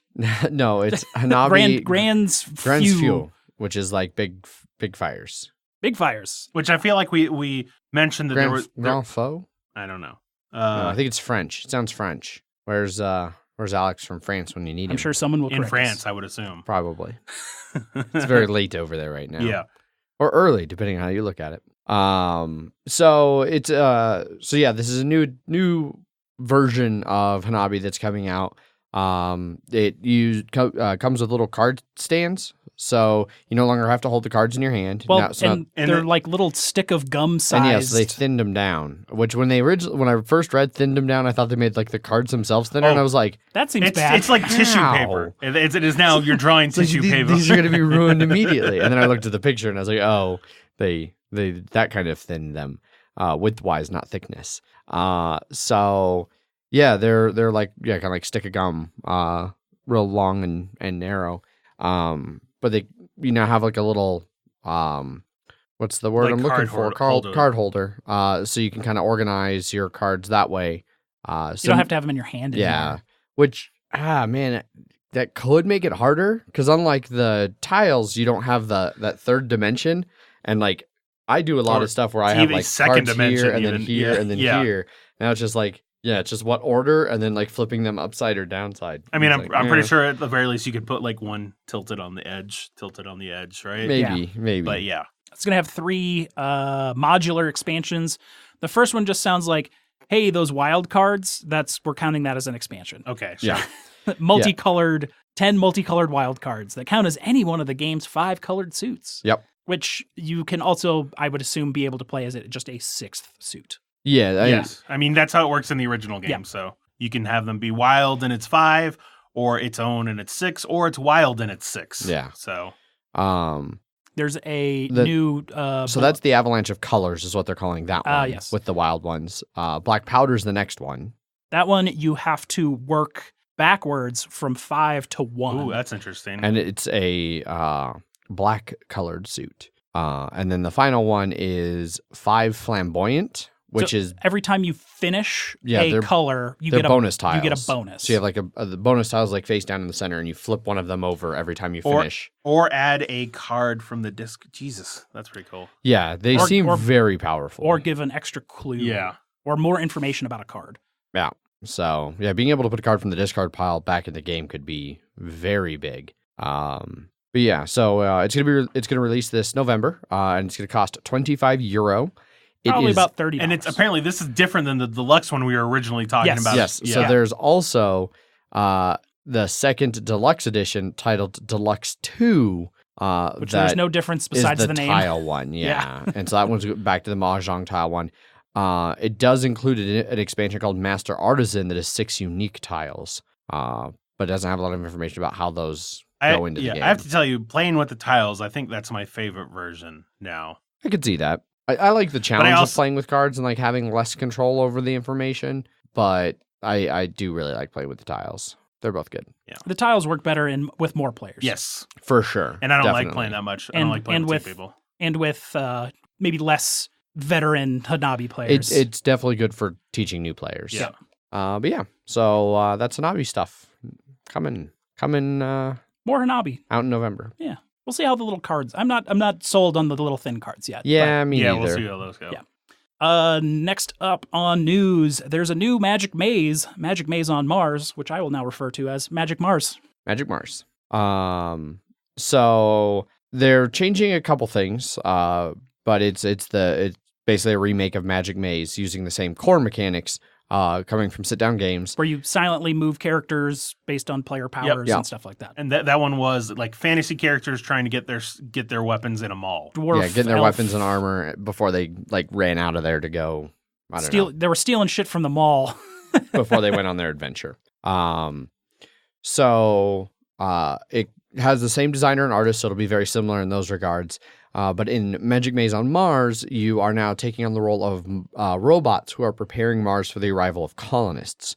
So you're going to go around and produce resources at different factories and move them along color-coded paths to construct different domes requiring specific sets of resources. And then you will eventually guide one colonist to each dome when they start arriving. And same thing as Magic Maze, you do it all without talking, and you can only take actions based on the color of your tile. And it's 1 to 6 players, and it's still going to use the large red do something pawn. The big difference there is instead of just hammering it passive aggressively in front of the player who needs to do something, there's like an action board in the center, so you put it on what action you want somebody to take. Yeah. So it's like, no, activate this fucking building, you fucking ass, instead of like, hey, you fucking ass, do something. Yeah. Because that person is the one that actually moves the pieces. Yeah. It also says here that something new it's adding is pink space slugs that eat garbage. No more information on how that actually affects the game. Nope. It's going to be out at Essen. Yep. So it's up for pre-order right now. And it looks like it's going to be 60 euros. That I don't know. Oh, free shipping from 60 euros. That's what it is. Ah. Don't see a price on the pre-order. Pre-order is next month. Pre-orders aren't up yet. Edit your shit, Dice Tower. Yeah. Because it also does this, like right here at the end, Magic Maze on Mars, no period, no end, nothing. And then next paragraph, Magic Maze on Mars is up for pre-order. Yeah. It's like, edit your shit. Next up on news, the fine billionaires over at Riot Games, known for the League of Legends and the Mechs vs. Minions, have released, people have found some trademarks from them. Yes. So they applied for 2 different trademarks over the summer. First one's fairly straightforward. It's Riot Tabletop. That refers specifically to board games, equipment sold as a unit for playing board games, and tabletop games. And that was filed August 13th. Just after Gen Con. Yeah. So nothing really there. Like, it sounds like they're trying to start their own game division, and they trademarked the name for it. The second one is Tellstones, and that one was filed way back on July 29th, and it refers to, quote, arranging and conducting live competitions, exhibition and tournaments featuring board games, tabletop games, and video games, as well as providing online information about board games, tabletop games, and video games. So it's going to be, sounds like that might almost be some kind of like all-purpose app or hub for Riot Games' future stuff. I would not be shocked if they're going to try and make a LCG or something? No, like an auto chess board game. Oh. Because auto chess for League of Legends, and just in general, like it's a new genre, and it would actually work pretty okay in like a tabletop format. Okay. It's just sort of like collecting out of like pool and combining, like 3 1s turn into a 2, 3 2s turn into a 3, stuff like that. Yeah. We should get some more information maybe about all this stuff on October 15th when Riot celebrates its 10th anniversary. And they're doing a series of events, including live streams that promise a glimpse of the future of Riot Games. I know I'm interested. Well, I know definitely like Ant is interested. Mechs vs. Minions is a good game. Yeah, and I know some people were like curious because, like you said, Mechs vs. Minions, great game, but great production, and it was very well done. Like it was very cheap for the components and stuff like that. You got a lot of shit in that box for the price. That's true. Did they ever do a re-release, or is it still available? No, it's still like they've done different waves of it. It's not like you can't buy this anymore. No. But So they like making money. Yeah, they do. But people were curious. They're like, is this sort of a one and done thing? Or are they It's been 3 years? Exactly. So it's good to hear that they haven't forgotten it. Yeah. That's Remember all that money we made? Yeah. Well, I mean, they didn't make money. Well, they're making enough money, I guess, Yes. on League of Legends. Exactly. Yeah. No, it was a passion project, but it's good to see that It's going to happen again. hopefully. Yeah. Yeah. Cool. Last up in news this week, a lorry, also known as a Truck. in the UK, dumped a fuckload of dice on the road. Yeah. Apparently something over 200,000 dice were dumped across the highway here in the States. 216,000 dice. Yeah. The largest unofficial dice roll in history. Yes. And this happened in Atlanta. Yeah. So it only says a lorry because it's a British news publication, but it happened here in the U.S., so it's definitely a truck. I'm reading a U.S.-related article. Does it still say lorry? No, it does No. not. Half the truck's load wound up on the highway, and the Atlanta Hero, the highway emergency response operators, helped them clean up this many hundreds of thousands of dice. Yeah. It was Chessex Dice, and it was from a publisher or someone called Trivium, but I wasn't able to find who this publisher was. Yeah, same. It wasn't on BGG. Wasn't under the publishers for BGG, and so I can't figure out who these people are that are making this game that's going to be announced in early 2020. Yeah. But I'm sure they're going to come out and be like, "We were those guys" in their announcement. Yeah, so according to the YouTube video, which was shot, I think, by one of the people with the company, because it looks like they were driving, so it looks like it's a Home Depot rental pickup. Oh, and they just put And the so I pallets in the think- back of a pickup? I think so. And so I think the driver of the truck wasn't like a professional truck driver. It was like one of the people from the company. Yeah. And they dumped it everywhere. But they shot a video, and they were saying apparently, like, they were shooting the video of like the aftermath and everything. And the person shooting it suggested that it was about $10,000 worth of dice. Yeah. Which I don't know, like. I mean, how much could have the dice been damaged? Right, They like- might be scuffed. Some of them might be useless. 'Cause it's all Like, concrete. I don't know how fast they were driving. And like I don't know how much of them scattered out into the highway to where they would be. I would assume, You know, yeah. It looks like ran over. it's mostly in the median. Yeah. Yeah. But yeah, if he's going any sort of speed, I would assume like a lot of those got chip marks or scuffs or stuff like that. Yeah. That would So- I would not like to be the people that have to go through all these dice and see what's Well, is or isn't usable. And that's where it might not be worth the man hours to pay somebody to do that. You know, Yeah. like depending on what the company's like, it might just be better to be like, no, it's gone. Yeah. But yeah, apparently the last die they collected, and I'm sure this was a planned thing. Yeah. It was a 6, so they left a 6 for last to be the last one to pick up. Like, oh, the last one, it's perfect 6. The estimated roll total. So the average of any 2 dice thrown is typically 7, and so there was 216,000 dice. So 108,000 times 7. Yeah, which comes out to 756,000. Would be an even 756,000. One of the best on the comments die roll. best comments I saw was, "So a regular game of Shadowrun then." That game is great for chucking a lot of dice. Yep. That's it for news. So we can move on over to some Kickstarters. Yes. First up in Kickstarter this week, we have Titan. Just over double its funding goal, $47,000 of its $27,000 goal, 463 backers, just under 2 weeks left to go. Its most popular pledge being $122 because this has got a big plastic board thing in it. Ridiculously. Overproduced. Yeah. I wish Nick was in the chat for the live stream so I could just see him railing about the. I mean, I overproduction do here. remember linking it in our Slack. Yeah. Because, I mean, it looks, it's one of the things where it's like, well, it does look cool. But it does like, look pretty cool. For about digging on the on the planet or the moon of Titan. Yes. You're trying to strip mine it. The fact that it looks like a bunch of different layers as you're getting deeper and deeper into stuff. I mean, visually looks good, but also $122 for a Euro game. What is this, Splotter?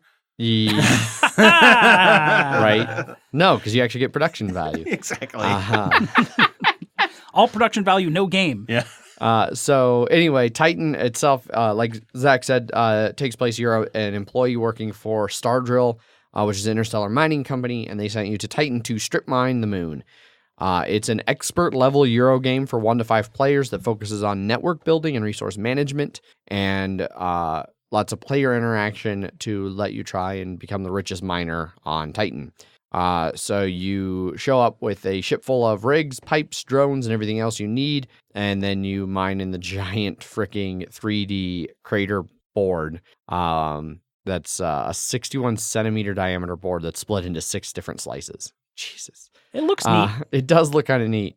So you're going to deploy rigs and drones and things like that, connecting them with networks of pipes to get resources that you're going to extract and hold on your like little personal player board. And the player boards are like dual layer, but there's like cylinder pieces, and then the dual layer player board can fit the cylinder pieces and cubes, which is neat. Yeah.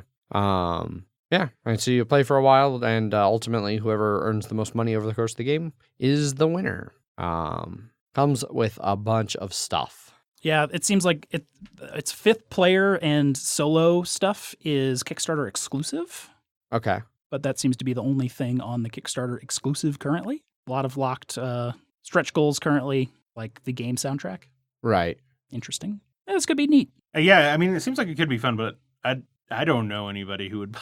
Yeah, and it's one and only pledge. You're paying $122 or nothing. Yep. Yeah, I don't see this being one that I'm particular. Like, I guess if we could talk Paul into buying it, I'll try it out. I already tried to, but no, that wasn't. It was a no-go. It is on Tabletopia, so you can kind of see it and try it. And it does have a rule book. Yeah, a whole bunch of stuff here.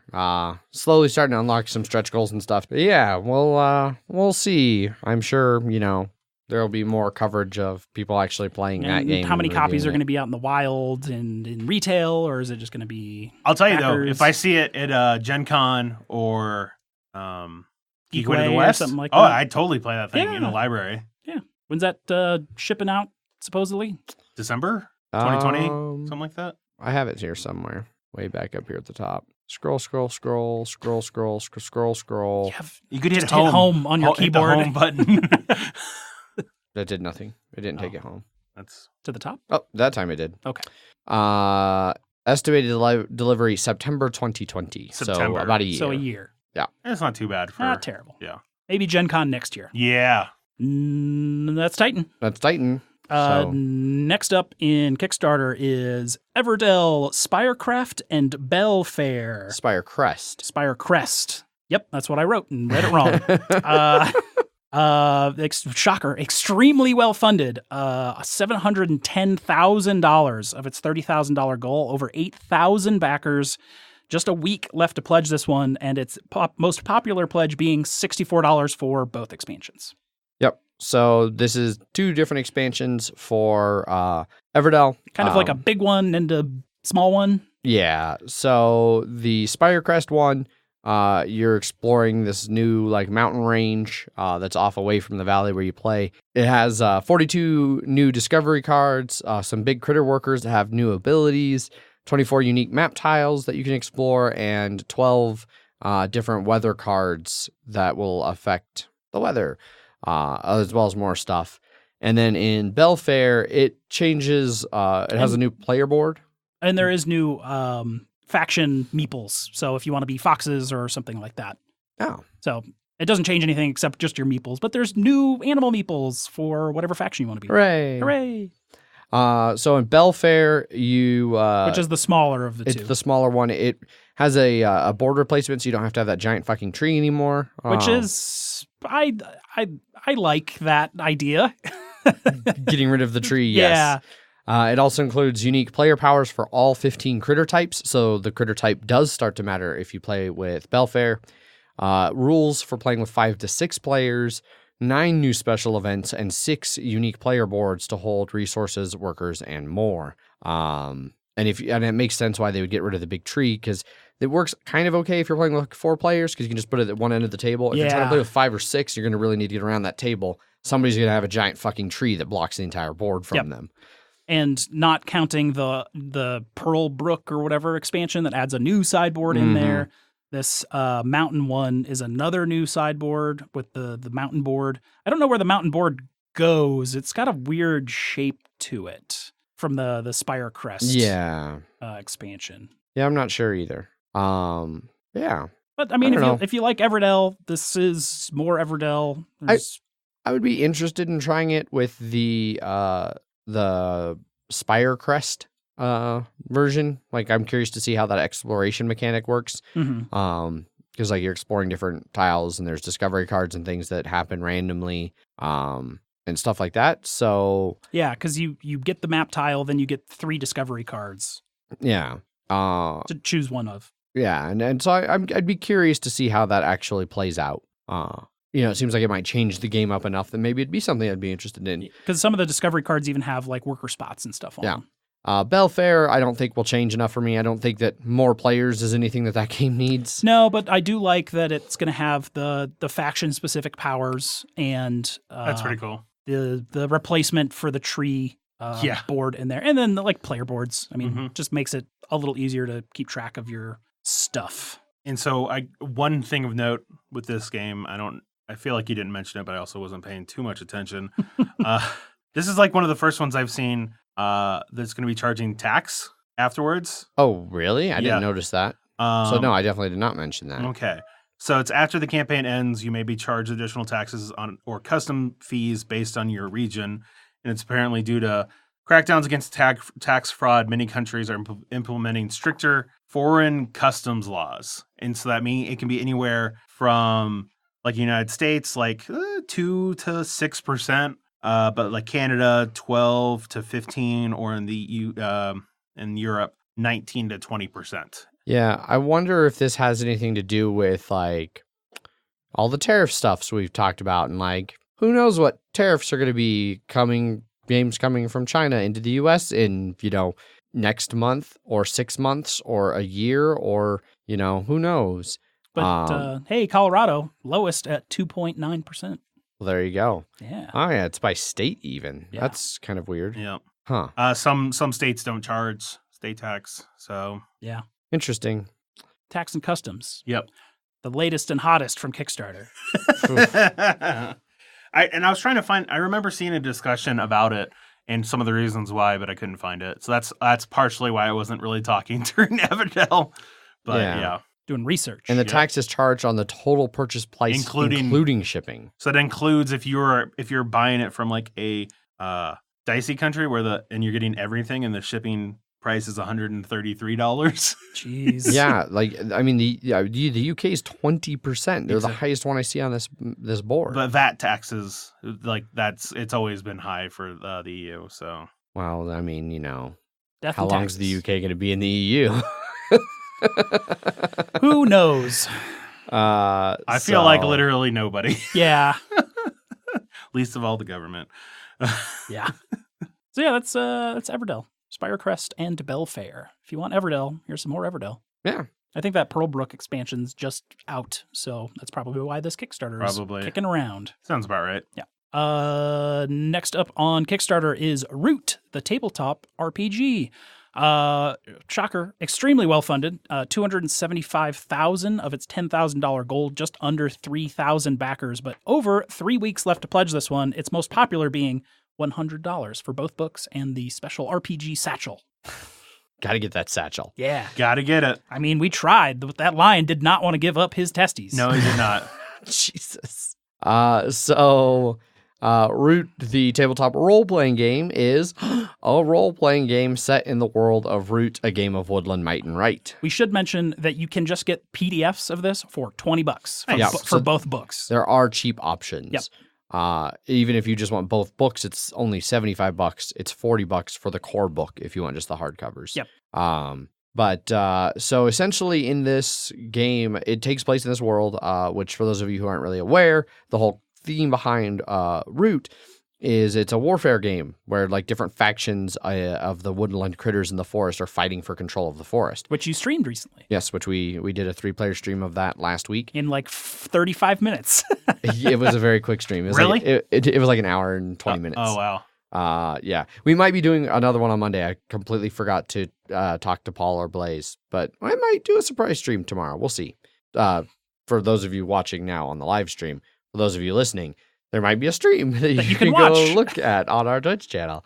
But anyway, in the role-playing game, everyone is going to take on the role of different like flavors of vagabond. So it's not like you're going to be like from the cat faction or the bird faction. Like you're all just different vagabonds. Can't be a bureaucrat. You can't be a bureaucrat. A bureaucratic bird, but I want to be. Nope, you can't be an industrialist cat. Man. You can be a cat scoundrel. So I mean, there are cat vagabonds. Well, yes, but you're not like a member of the big factions. Whatever the name of the cat faction is. And so you're going to be moving around, and so the core mechanics for like the dice rolling and stuff is using the powered by the apocalypse system that's used in like Apocalypse World, Dungeon World, Urban Shadows, Zombie World, a bunch of stuff like that. So it's a known system, but they did do a few kind of unique things to still work out like on the game board for Root. There's clearings and they're connected by paths, and the vagabonds can like their power. One of their big powers is they can just hang out in the woods in between paths. Yeah. So they have mechanics for like if you decide to travel along the paths, you might run into like patrols from the bird dynasties or the cat people, or even the Woodland Alliance might be like, hey, we're rising up and there's a toll now. But if you go into the woods, then there's like dangerous critters like bears and stuff that are wild animals and not part of the woodland little happy critter groups that you might have to contend with. So there's a whole lot of things going on in there like that. And then they have some kind of a system, and I didn't really get to dive into it a lot to see how they actually are incorporating it, but basically the world isn't static. So like as you go to different clearings, there's different things happening, and like you might be in a clearing doing something at one point, leave, come back later, and find that what was previously controlled by the cats and was prosperous and industrialized has been taken over by the birds, and they laid waste to everything. Or like the cats took over something from the Woodland Alliance and they built a bunch of buildings and now it's a city. So I feel like this is sort of silly to ask because this is a role-playing game. What exactly is the point of the game? Like, did they establish any sort of like overarching thing? I mean, a lot of this campaign page is just like, here's the world that is all this is set in with like the cats and things like that. Like, are you supposed to create your own stuff? Yes. So the closest thing I can find to answering your question is this line right here, where it says, Root creates stories like those you'd find in Redwall, Watership Down, Mouse Guard, The Warriors, and The Guardians of Ga'Hoole, which I think is like, that's the owl one. Yeah. The Warriors, do they mean like the Warriors? Come out and play. Okay. So it's very open-ended. All right. You're not like, there's not like an overarching story where you're working to help one faction or the other. Gotcha. So there's the core book and then the expansion. And they are. Seems like the core book has the Marquisate. How do you what to call the cat faction? No, but it was like in the base game, it was like the Marquis de Cat, right, or something like that. Well, I think the Marquis de Cat is the ruler of the cat. The Marquisate. Marquisate? Marquisate. Yeah. Sure, why not? The Erie and the Woodland Alliance. See, those are both the same. Yes. Yeah. So it just seems like a retcon to me. And then there's 6 Vagabond playbooks in the core game, and then 6 more in the expansion. But it also adds the Riverfolk, the Lizards, the Grand Duchy, and the Corvid Conspiracy. Nice. Who are the Corvid? The Corvid Conspiracy is from the new expansion. It hasn't shipped yet. Okay. I want to say like Ravens or something like that. They are definitely like Ravens. Yeah. Did you say the company, the Riverfolk company? Yeah. Okay. The Riverfolk company. Yep. Good. I just gotta make sure. They are in the expansion. Okay. But the satchel, which is that extra thing, will have equipment cards, dice, maps, and a GM screen for use. Gotcha. And I don't know if you mentioned are you this, all 'cause working? Is it cooperative? We did not mention anything. It is cooperative game. Yeah. I mean, there's a DM. Well, but I mean, like in the game, it is a party. All the vagabonds, right? Okay, it is a party base. Okay. Yeah. They do also in the expansion at least have so in both of them, well, I don't know, because the way it says it in the expansion says additional rules on how to, and I don't know if that means like more of the same rules or if it means that these are added in just the expansion. Anyway, rules on how you can integrate the board game into your campaign. So you could use like the things that happen in a game of Root to influence your tabletop Gotcha. RPG campaign. Then there's a bunch of actual play of the system in the Ooh. campaign. So Damn it, I want those deluxe books. You got $150? I mean, technically. or you could buy Titan for only No. You need to have $32 less. Yeah, exactly. Or $38 less. No. It's even cheaper. It's even cheaper, man. Yeah, but it's far less interesting. Or you can just get the PDFs for $20. Yeah. Do you see how awesome the deluxe books with the satchel look? Yeah. Like Yeah. they've got the spine alone on those books. Yeah. It's going to look real good on my shelf because Then- I'm never going to get to play it. Then shell out $150. I know. We'll just turn the MHDD into a root RPG Yeah, there you go. You know, maybe. whenever these actually arrive, which is when? Estimated shipping September 2020. So a Continuing year that from 1 year now. time. Hey, when you get your Titan, it'll be the same time as you get this. Yeah. I am not getting Titan. Just spend both. It's only like 200. Yeah, it's only $250 plus tax. 270 something Yeah. plus shipping. Yeah, 300 at a minimum. Today alone, you can spend that much money on 2 Kickstarters. I do not have that much money to spend today. Ugh. So I got to wait for a paycheck if I'm Gotcha. going to do something like that. I'm So- saving for Japan. Quit trying to make me spend a lot of Yeah, extra money. when's Japan? January? Yes, it is plenty of time to save. I'm. Anyway, that last Kickstarter we were talking about was Root, the tabletop role-playing game. Go check that out if you are interested in that. That's going to be it for Kickstarter then. Going to wrap it up on the Root tabletop role-playing game for the end of it. So that wrapping up news and Kickstarter and everything brings us over to Jeff's favorite part of the show, listener feedback. Starting with Emails at milehighgameguys.com. This first email is from Patrick, titled Armata Strigoi. Corrections. Tell this person that's not on the show because it's Zach with a K. I don't know who that is. I don't know who that is. Yeah. Some asshole probably. And it was actually probably me. Yeah, I'm going to assume. Yeah. Tell Jeff, Armata Strigoi is designed by Paulo? Paolo? Paolo? I don't know. Say Paulo. Paulo. yeah. Paulo Valurga and Marco Valtriani, not Powerwolf. Both are Italian designers. The game is €50, not £50. Probably whatever that, I don't know, dollary-do symbol that wasn't US dollars that confuses. Great, Jeff. Yeah. Wasn't real money, yeah. No. Makes sense since it's not sold by a publisher in England. So, yeah, euros. Guar has a board game, deck builder, called Guarverse Time. Guarverse Time. So Powerwolf isn't alone in the metal into board game arena. The pre-painted minis will set you back €40, but the killer thing is the shipping, unless you are going to Essen. Consider yourself educated on stuff you didn't care about anyways. Patrick. Guarverse Time, huh? It seems like Time has won against a couple members of Guar. Yeah. This was a Kickstarter back in July 2019. So not out yet. I'm sure we'll see something about this in the future. But the art looks pretty cool. Wow, that is a very active webpage. Yeah. Yes, it is. Guarverse Time. 3 to 5 player. Dual-based deck builder. Only the best deck builders are 3 to 5 players. Looking at you, whatever that Rick and Morty system is. Ugh. Oh. I think Street Fighter used it as well. Oh, yeah. Oh, the art on this Guar fucking deck builder It's is metal. It's metal as fuck. It's awesome. No, it hurts. No, it's metal. That's definitely that's a very specific type of art. Yes, it is. And that is a really good of that art. It's very Rob Zombie kind of looking. Like 3 Floyds is covered in that. Yeah, 3 Floyds is covered in Yeah. that pretty well. Yep. Fair enough. Next email from Brenton.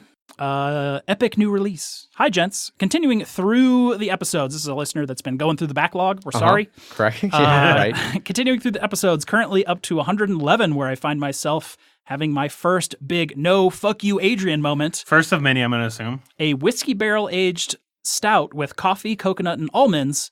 Someone clean up the pools of drool that are forming around my chair. This is a beer designed specifically for me, and the sooner the world works out that it is all about me, the better off we will be.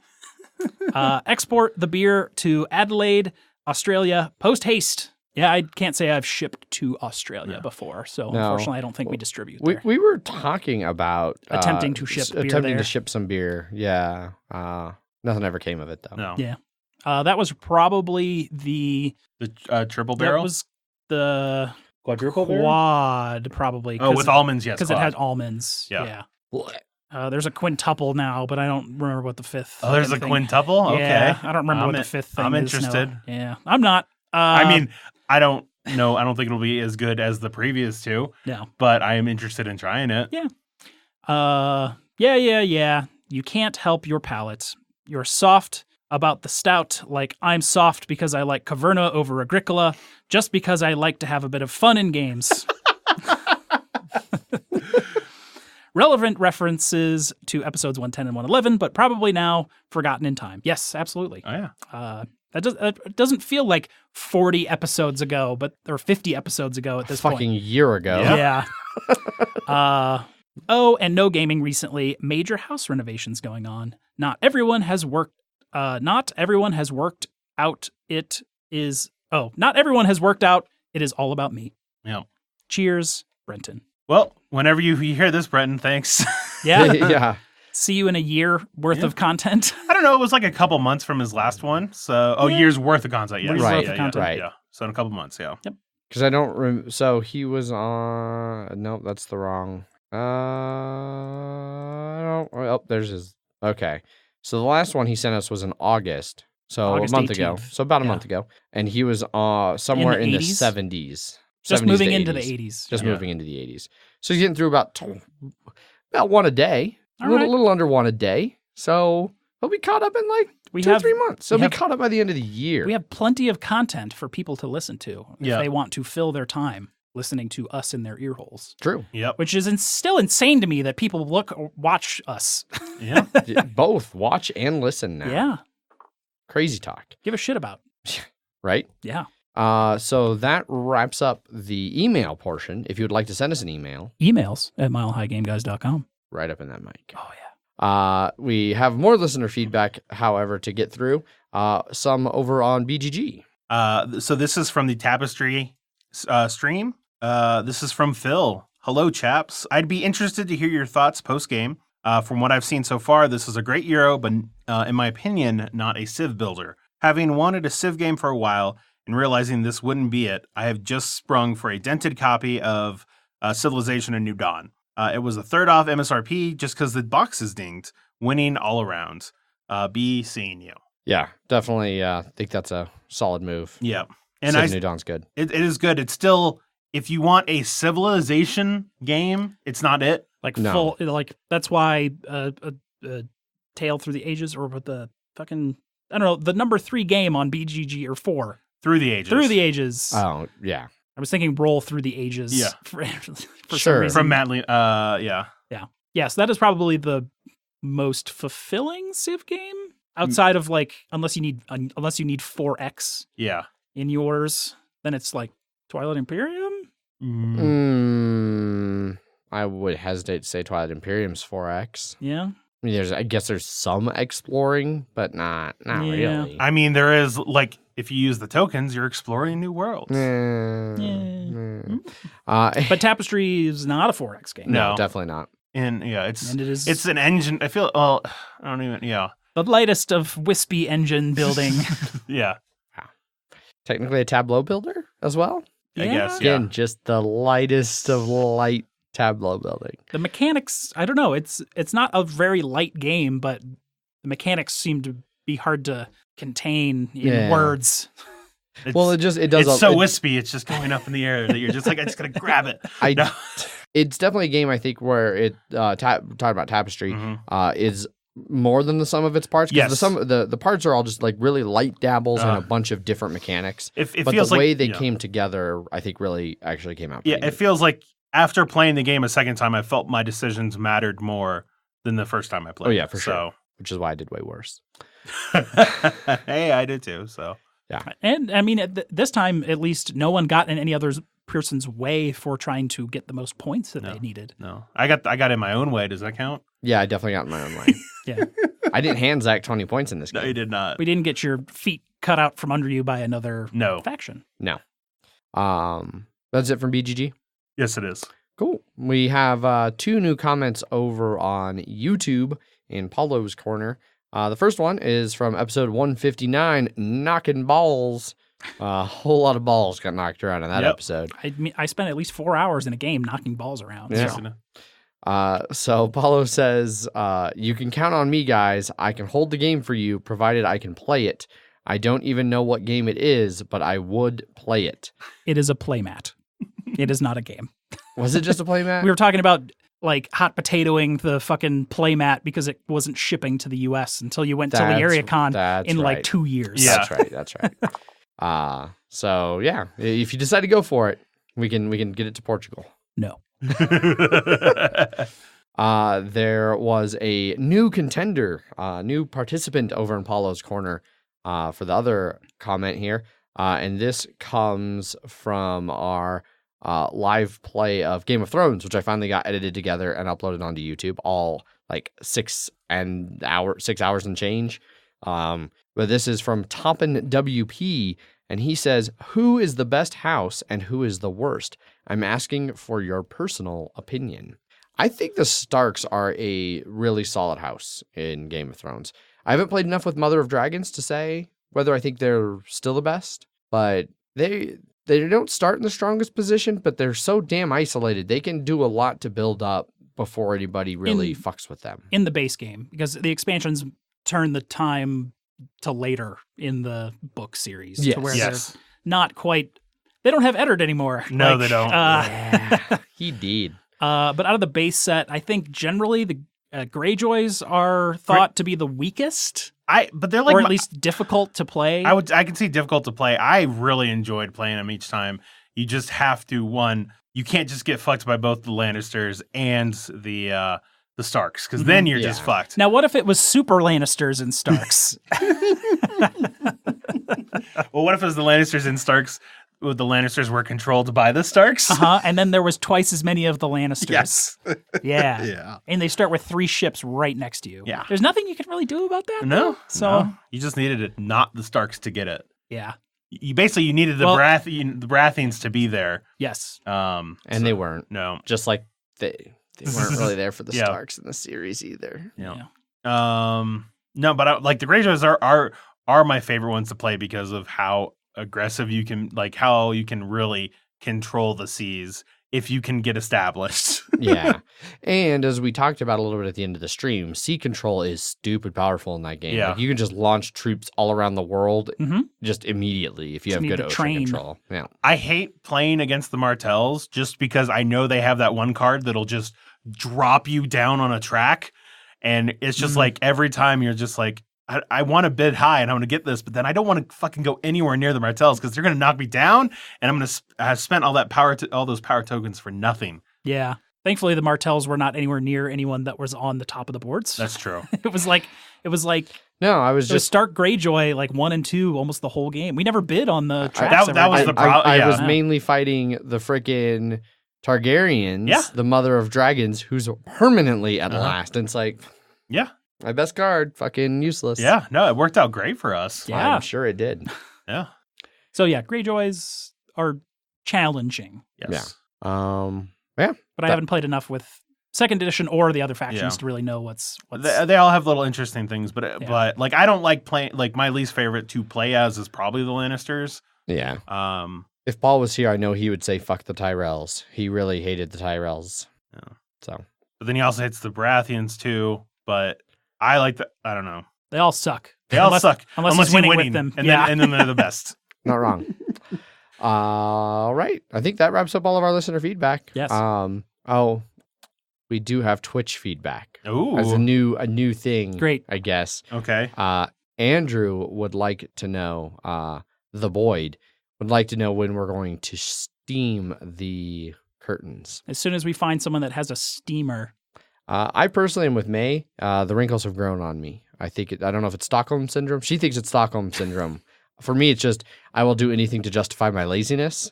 And so I'm all for them now. They really only show up in these streams. Most everything else you're too zoomed out. You can't see it anyway. So that wraps up all of our listener feedback. So we have the Twitch. For those of you who are hearing this on the podcast and maybe don't know, we have the Twitch. It's up and running. We're doing streams.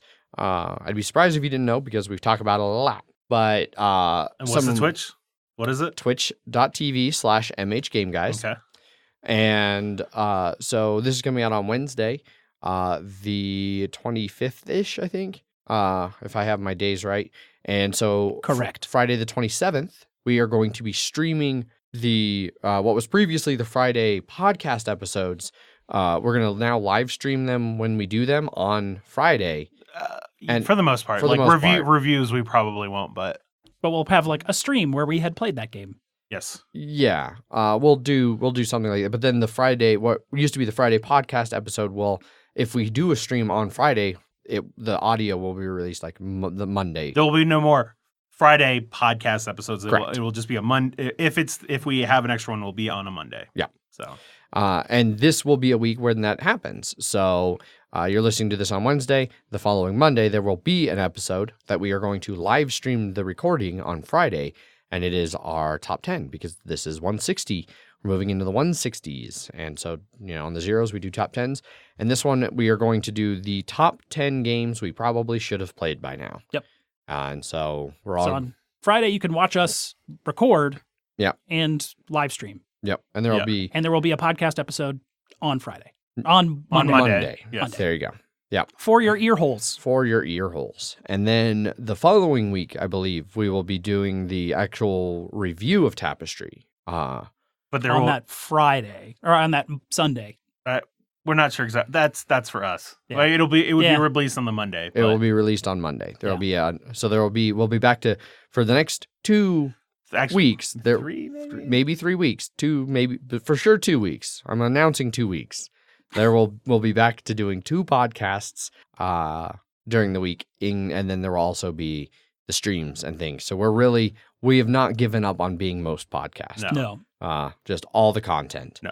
We had to give Adrian 10 episodes to fucking figure out Twitch shit, and it's still like 80% there. Hey, I don't want to jinx anything, but it's been pretty good so far today. Yeah, and it was pretty good on Friday, except for the cut 3 times or twice. Yeah, except it picked it up automatically. We didn't have to do anything. Yeah, and the audio didn't drop. Yeah, and then it was really good the Tuesday before for D&D. So it's like we're like 2.5 out of 3 of the last streams have been like really, really good. So we'll see. Think ironing things out. That's a passing grade. We're ironing things out except for the curtains. So we have to figure out every other problem, then we can get to the curtains. That's what it is. Yes, that is 100%. If you see that the curtains are iron, then you know that everything else is golden. But yeah, so that's the upcoming kind of schedule for Mile High Game Guys. We do keep a loose schedule of the streaming over on our guild. The calendar. Yeah, there's a calendar over there. So if you join the guild, you get notifications. And if you don't like the notifications, you can do like a handful of people have done and just leave the guild. Just peace out. No goodbye, no nothing. It's fine. Yeah. And hey, it's till the end of September, I believe. The Twitch subscriber is half off. Yes. So it is September because they have a punny name for everything. And yeah, all subscriptions on Twitch are half price. And that means that what you pledge for your subscription just goes to us. Like basically for this month, all pledges that happen this month, Twitch is not taking a cut. They're just passing it directly on to creators, which is pretty cool. I don't know what all you get for subscribing. I need to like really dig into what we need to get a private chat. We need to do emojis. You don't get ads when you go into the stream. No more ads. Which we don't run. Twitch runs. Yes. Yeah, we can't control those, unfortunately. Yeah. But if you subscribe, you don't get them. Yeah. Exactly. If you have Amazon Prime, you get a monthly free subscription on Twitch, your Twitch Prime. Yeah. You just have to re-up it every month. But it's an easy way to just throw us $2.50 a month for freezies. Yeah.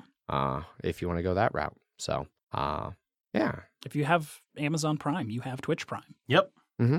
So it's free. It's free real estate. Free, sure enough, is free real estate. Yeah. So Twitch stuff, which unless you're paying attention, we've been doing for a while now. Indeed. So that we had affiliate in the first month. we did. We crushed affiliate. Yeah. And we've almost got partner. We've got everything and partner except viewers. We've got everything, and we're a long way from an average of 75 live viewers per video. Yeah. We haven't even hit 10. So, little ways to go. Yeah. Yes. All right. That wraps everything up. Yes. So now we can do some contact information. Yes.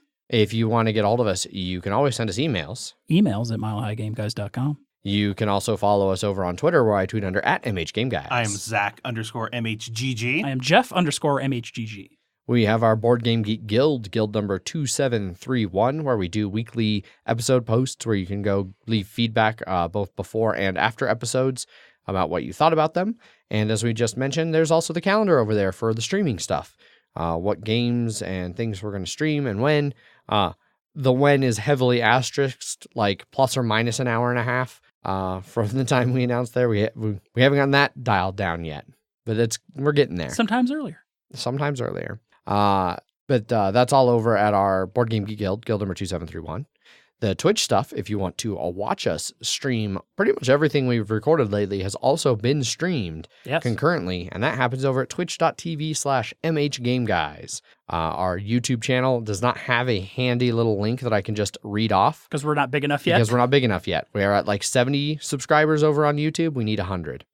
So go subscribe to us on YouTube. You can find us by just searching Mile High Game Guys on YouTube, and you will still find us. We just don't have a fun little easy-to-use URL quite yet.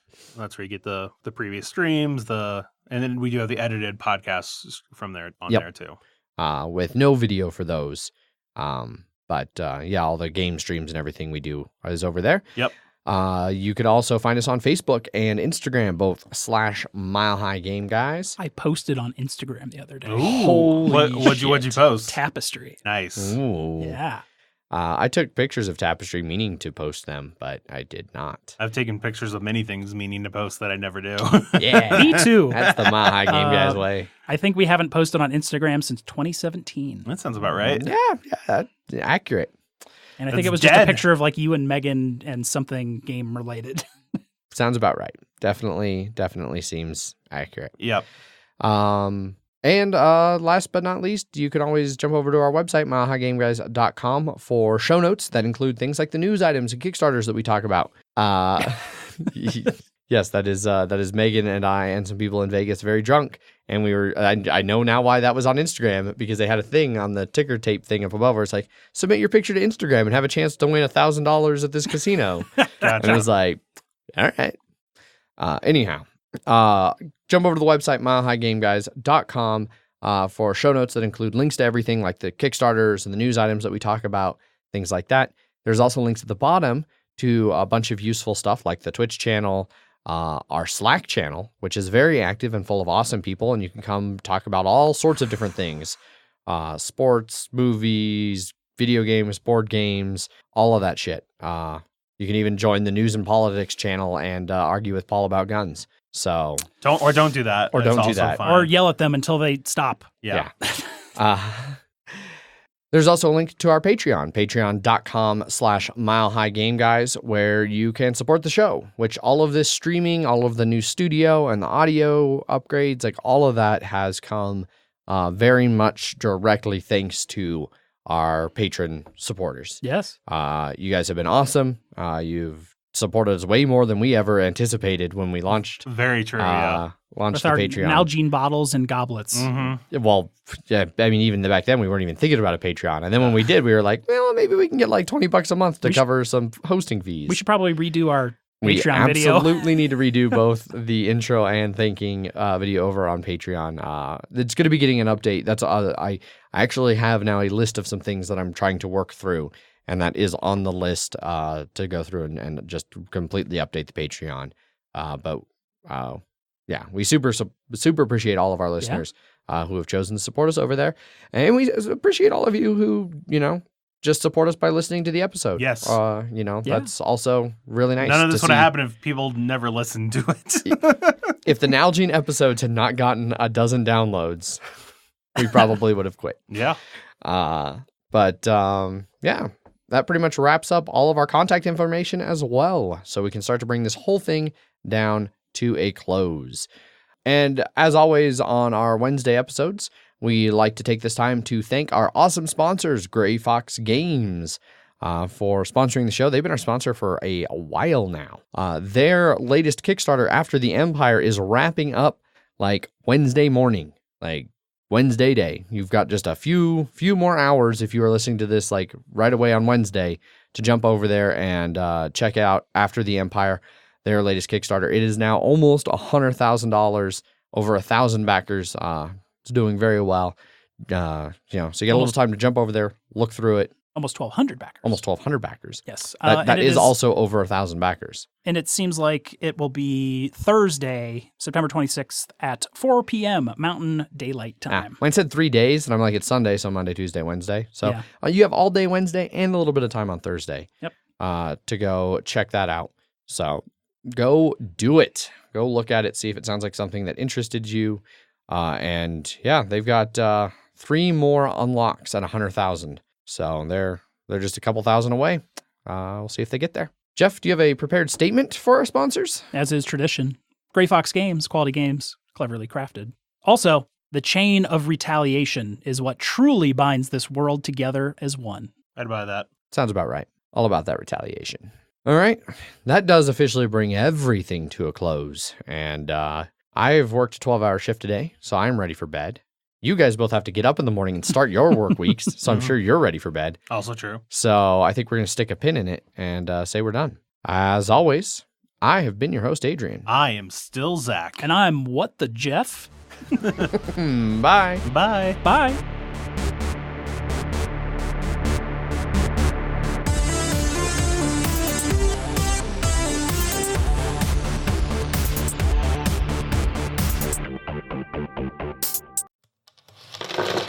Punchboard Media, where we all bring something to the table. pull up a chair at punchboardmedia.com.